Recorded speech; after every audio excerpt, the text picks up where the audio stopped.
Friends, वापस से आप सभी का स्वागत है हमारे यूट्यूब चैनल में। यदि आप भी हैं बिहार बोर्ड में कक्षा 9वीं के विद्यार्थी और आप लोग का चल रहा है एनुअल एग्जामिनेशन, तो आप लोग को पता होना चाहिए कि कल आपका प्रथम पाली में विज्ञान का होने वाला है विषय का एग्जाम, जो कि आपका एक कंपल्सरी विषय है। इसका विषय कोड आपका 112 ओरिजिनल वायरल प्रश्न हम आपको लेकर के हाजिर हैं।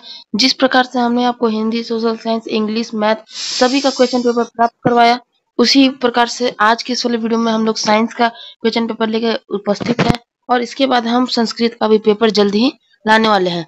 तो इस वीडियो में हम लोग सब्जेक्टिव का पूरा सब्जेक्टिव आपको क्वेश्चन कवर करवाने वाले हैं। तो वीडियो में लास्ट तक बने रहिएगा।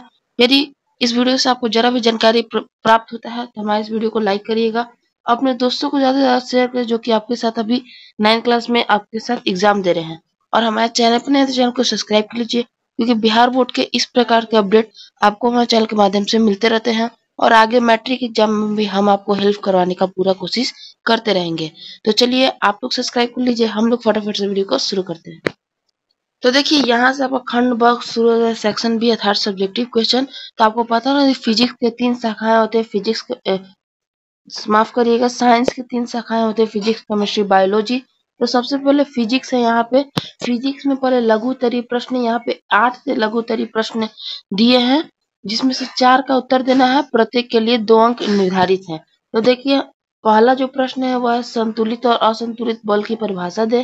फिर दूसरा है कि तय किए दूरी और विस्थापन में क्या अंतर है।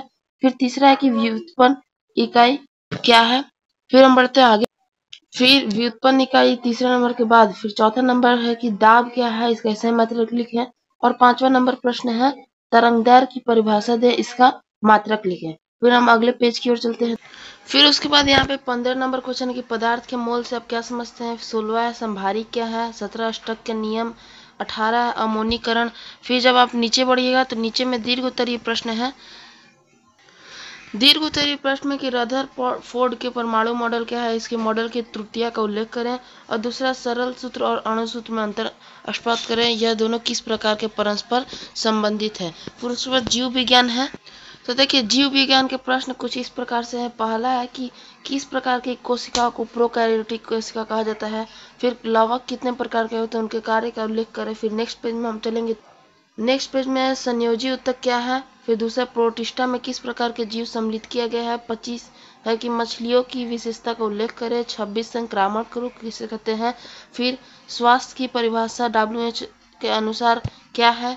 फिर 28 है कि फसल सुरक्षा से क्या तात्पर्य है। इतना आपका लघु उत्तरीय प्रश्न हो गया। अब दीर्घ उत्तरीय प्रश्न क्या देखे तो देखिए यहाँ से दीर्घ उत्तरीय प्रश्न है आपका 2 ठे प्रश्न है आपका दीर्घ उत्तरीय प्रश्न का कि अच्छे स्वास्थ्य की मूल शर्तें क्या है। और दूसरा कि पालतू प्रश्न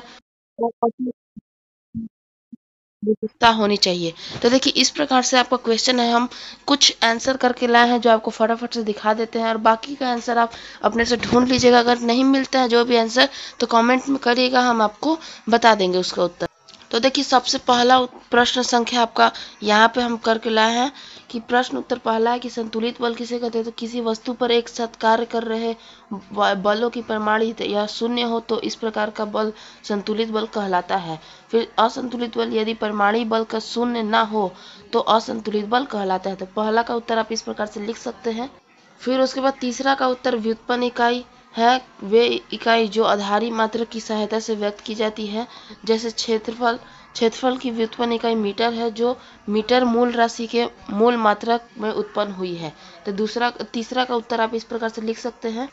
फिर 16वां नंबर प्रश्न है कि समभारी किसे कहते हैं। तो 2 या 2 से अधिक ऐसे तत्व जिनके परमाणु भार समान हो किंतु परमाणु संख्या असमान होती है, यह एक दूसरे के समभारी कहलाते हैं। ठीक है, इसे भी आप छाप लीजिएगा। फिर प्रश्न उत्तर 20 है कि सरल सूत्र किसी यौगिक का वह सूत्र जो यौगिक अणु में उपस्थित तत्वों को परमाणु संख्या सरलतम रूप में व्यक्त करता है, सरल सूत्र या मूलानुपाती सूत्र कहलाता है। फिर नीचे है अणु सूत्र या रासायनिक सूत्र। किसी रासायनिक यौगिक का वह सूत्र जो यौगिक के अणु में उपस्थित तत्वों के परमाणु की वास्तविक संख्या में व्यक्त करता है, उसे यौगिक का अणु सूत्र कहलाता है। ठीक है, फिर हम चलते हैं जीव विज्ञान में। जीव विज्ञान में आप लोग का प्रश्न उत्तर 21 है कि प्रायोगिक कोशिका यहाँ पे मिसिंग है। वे कोशिका जिनमें केंद्रक झिल्ली अनुपस्थित होते हैं उन्हें उनका आनुवांशिक पदार्थ कोशिका द्रव से के सीधे संपर्क में होता है, प्रोकैरियोटिक कोशिका कहलाती हैं। ठीक है, इसे भी आप छाप दीजिए। क्वेश्चन नंबर 22 है कि लवक के प्रकार। तो लवक केवल पादप कोशिका में पाए जाते हैं। मुख्यतः यह 3 प्रकार के होते हैं। पहला वर्णी, दूसरा अवर्णी। वर्णी लवक रंगहीन लवक को भोज्य प्रकाश का संचय करता है और अवर्णी लवक रंगीन लवक फूल बीज आदि को रंग प्रदान करता है और हरित लवक पत्तियों के नए तने को हरा रंग प्रदान करता है। यही केवल क्लोरोफिल की उपस्थिति से प्रकाश संश्लेषण होता है। ठीक है, फिर हम बढ़ते हैं। तो देखिए, इसी प्रकार से हमने आपको पूरा क्वेश्चन दिखा दिया और कुछ आंसर जो कि हम हड़बड़ में करके लाए थे आपको दिखा दिए। और कोई भी आपको नहीं समझ में आता है तो हमें कमेंट में ज़रूर बताइएगा, हम उस पर एक शॉर्ट्स वीडियो बना देंगे या कमेंट ही में आपको आंसर डाल देंगे। तो इस वीडियो के लिए लाइक ज़रूर से दबा दीजिएगा और अपने दोस्तों को ज़्यादा से ज़्यादा वीडियो को शेयर करें और चैनल पर नए तो चैनल को सब्सक्राइब कर लीजिए, क्योंकि हमने बताया कि आपको इसी प्रकार से मदद हम मैट्रिक एग्जाम में भी